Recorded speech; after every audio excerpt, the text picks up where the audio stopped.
Hello and welcome to the Jake Gilbert Show, your chance to hear the thoughts and comments of the head football coach of the Little Giant program. And coach, a good win on Saturday, a tough win on Saturday. We talked last week and we said, Ohio Wesleyan has always been a well-prepared opponent. They're always difficult to play. And you specifically talked about what a good quarterback Chandon Lee was at Worcester and how tough he is to play against. And lo and behold, he steps on the field and says, yes, I am, and played very well. But you were able to get some big plays as well, both on offense and defense. A couple of interceptions, a big turnover on special teams on a fumbled punt that led to a touchdown. And you were able to execute really in all three areas, special teams, offense, and defense, to get the victory over Ohio Wesleyan. Let's go ahead and take a look at some of the highlights from the game and let you just talk about the game on Saturday against the Battling Bishops. Well, defensively, we knew they were a really tough unit, but we got off to a great start here. Tanner Crouch with the interception. So at this point, we were dominating defensively early until we blew a coverage, which was just as much my fault as the secondary's fault. So Tanner getting us off to a good start and getting the ball back there. And then our offense had a huge day of about 500 yards of total offense.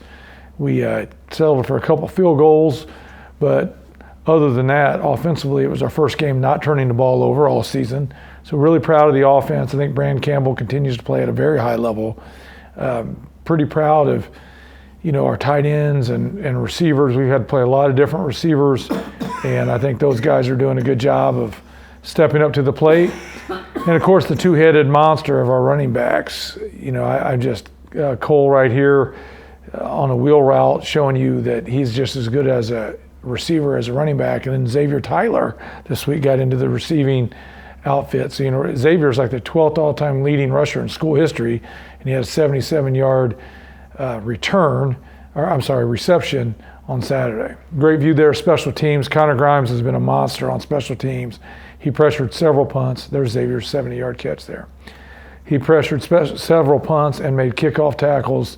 And, I think Connor Grimes on special teams has literally been an amazing player all season. Well, he's been somebody that you can tell opposing teams are looking for where he is at because of the way he's played on special teams all season long. Jim and Steve mentioned that on Saturday, and you see it every single play. This is one that was a heartbreaker. It was a great play, but they said that Rowan didn't get set in time and they called it illegal formation. I think they meant to say illegal motion or illegal shift, but. Well, we covered up the punter and we're directly behind the snapper. You're not allowed to do that. We tried to fudge it and make it pretty close, but too close apparently.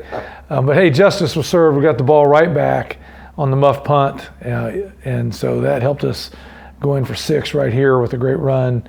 And then later blocked a kick here. Quinn Scholler on that touchdown run as well. Quinn always playing at a high level. Cam Singer with the block, the recovery, and then the peace of mind to scoop it to Michael Hegwood here. So Cam Singer's really come on. He's a guy that we're really proud of. He's doing a great job as a defensive end for us. Now this quarterback was pretty special and pretty dicey, and he's hard to get to. So we did get a couple sacks. He avoided us plenty, made a couple plays in scramble situations. But all in all, I knew that Chandon Lee was going to be a problem if he played. And sure enough, he played almost the whole game. Once he had that first touchdown, they got a little momentum going. Well, and you were able to bottle up their running game. You made them one-dimensional, which had to help a little bit. I mean, Lee's obviously a great passer. They have great receivers.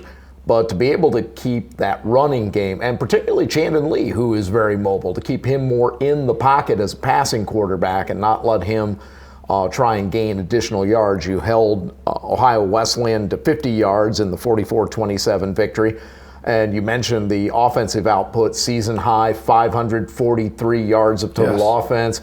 Brand with 303 passing yards. Yeah, pretty good day. So a good day overall. It's one of those. I think again, Jim and Steve were like, boy, you're walking away, you're watching the game, going, boy, this was a little disappointing. And then you're like, wait a second, we scored 44 points and put up 543 yards of offense. It's not disappointing at all. Not too disappointing. I do think we won special teams. Now we had a good kickoff return brought back due to a hold. We had the punt fake that went for a touchdown brought back. So woulda, shoulda, coulda on special teams, but I still thought we won the phase. It was pretty strong in terms of our kickers, and punting was excellent. So I felt good there. Again, we did not turn the ball over offensively for the first time, and to have over 500 yards of offense, clearly you're doing some things really well, both in running and throwing the ball. And that's against a very good defensive team. Yeah, we felt good about it all, except for, again, like I said, we're still trying to get better in the red zone. Happy for Brody Rucker, who's moving up the marks in terms of all-time field goals, but third now all-time field goals and extra points. So. I'd like for him to get those records. However, you want the extra point one before the field goal. Yeah, it's better football when you don't kick field goals, you score touchdowns.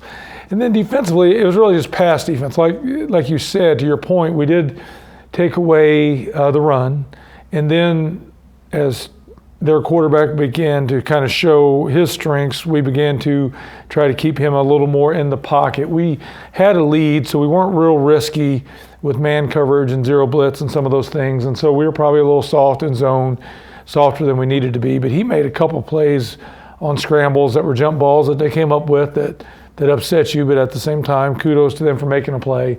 And then the biggest thing was this. We blew their coverage. One guy was playing one thing, one guy was playing another. Again, that was just as much my fault as the player's fault, for sure. So I'll take credit for that. That kind of gave them a little momentum because they hadn't even had a first down yet.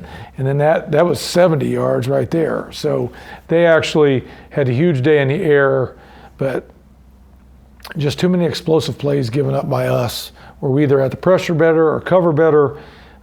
So even though we made them one-dimensional, they did well in that one dimension, and we had to improve there. And you get a chance to improve. The good news, you're right back on the field this week. Road trip to Gambier, Ohio to take on Kenyon College. This is an interesting football team. They have played some really good football teams really well this year. Their defense is outstanding. They caused John Carroll some problems earlier this year in the first half. They have played well against a lot of good teams. They're coming off of a real high. I mean, they got a chance to play Oberlin last week and had career days for a couple of players. Their offense had one of their best games of the season. Their defense played very well. They've had some problems on special teams throughout the season. Tell me about what you've seen about Kenyon and what your approach is going to be this week. The strength of their team is definitely defensive. They defended us well last year. I think their defense coordinator is an experienced coach. He knows what he's doing. So between the head coach and the DC, I was impressed last year. I'm impressed this year. We showed our kids the Kenyon film when we played John Carroll to say, look at these guys, what they're doing. We should use some of this. Here's an example of how to defend John Carroll. The DePaul game, DePaul and Kenyon were 7-7 going into the last play of the half. DePaul completed a Hail Mary for a touchdown to go up 14-7 to end the half. So I felt like Kenyon played pretty even with DePaul for a long time until DePaul pulled away late. So those are the best two teams they've played, John Carroll and DePaul, and frankly, they were toe-to-toe with those guys for parts of the game. Second half, maybe the lead got extended. So I certainly much respect for Kenyon. We need to win this game. We got tough opponents coming, but certainly they gave us a hard time defensively last year. I don't expect us to get 500 yards this week. So we're going to have to step up in other phases to help out. But I'm excited for the challenge. I think our guys are ready to play again. Like I said, like you said, we had a great win on Saturday, but we were a little sloppy in a couple areas. So we're ready to show a little more pride and take pride in our performance and get back out there again. Does this become a little bit of a reward game? And I say that because the guys kind of know they'll play this game Saturday, and then they're going to get a week off. They're going to get a chance. You'll still practice. You'll still be preparing for your next opponent, which will be Wittenberg here in 2 weeks. But it won't be that full press getting ready for another opponent, so you get a little more of a break than you would normally. So does that become a reward to try and really focus on being precise in everything that you do, knowing that you've got that reward waiting for you when you get back on the bus on Saturday?